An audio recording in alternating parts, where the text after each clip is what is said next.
Welcome back to World History, everybody.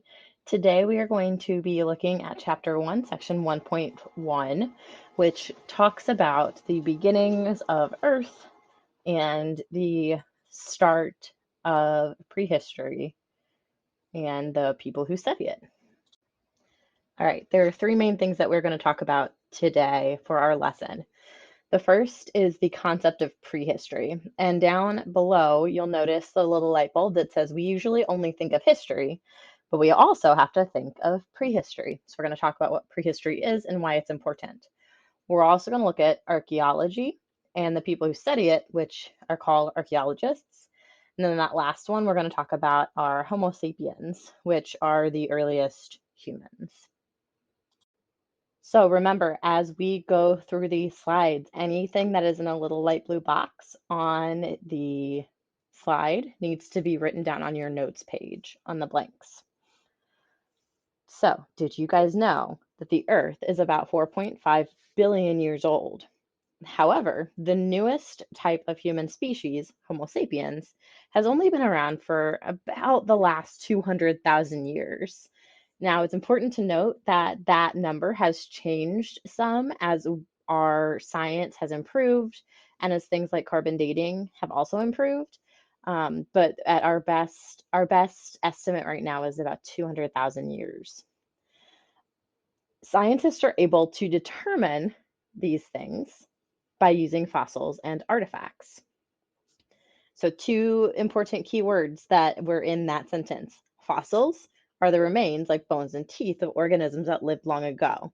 We usually think of fossils in relation to dinosaurs, but they can come from any type of organism. Artifacts are human made objects, like stone tools. Artifacts are able to tell us a lot about past cultures and societies, especially those that existed before written records were made. And then that leads us to prehistory. Prehistory is the time before written records existed. So scientists called archaeologists search for, discover, and interpret those artifacts and fossils. So like I was just saying, archaeologists are people who study archaeology. Their job is to search for, discover, and interpret artifacts and fossils. Through these, they can use the artifacts and fossils to help tell the stories of people from hundreds, thousands, or even hundreds of thousands of years ago. Archaeologists can use geologic techniques to find out how old fossils and artifacts are. Now, it is also important to note that this isn't an exact science, so this isn't something yet to where we can tell exactly how old something is, but we can use some tools to make a really good guess or a really good estimate of some things. For example, some archaeologists might look at how deeply fossils and artifacts are buried in the dirt to find out which artifacts and fossils are the oldest. So we can probably guess that the deeper the artifacts and fossils are buried, the older that they are. One of the things that archaeologists can tell us is that Homo sapiens probably first appeared in Africa. In 1967, a team of archaeologists led by Richard Leakey, who is the gentleman on the left side of your screen, found the earliest fossils of modern humans. They discovered two skulls of Homo sapiens near the Omo River in the Great Rift Valley of East Africa. Originally, the archaeologists thought that the skulls were about 130,000 years old. But this is one of the things I was talking about earlier.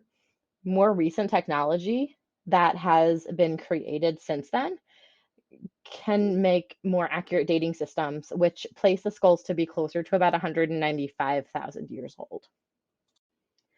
Homo sapiens lived during the Paleolithic Age, which began about 2.5 million BC and ended around 8,000 BC.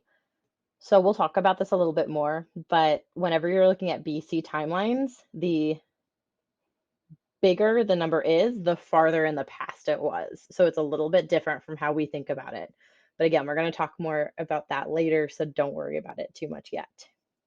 This time period, the Paleolithic Age, is also called the Old Stone Age because people living back then made simple tools and weapons out of stone. During this time, there was also a dramatic change in both geography and climate. In addition, this time is where modern human development and history began. So during the Paleolithic age, we didn't have a lot of written history. It was developed during this time. So Paleolithic age and older would be considered prehistory. Again, prehistory before that written history was developed. All right, to wrap up, there are 3 things that I want you guys to be able to remember from this section. Homo sapiens are the newest human species. It's their scientific name. The second thing, prehistory is very important. It is the time before written records exist. The people who help us discover prehistory are called archaeologists. Those are the people who are responsible to search for and interpret artifacts and fossils. All right, go ahead and check the Canvas page to see what your job is next. And if you have any questions, let me know. Bye, guys.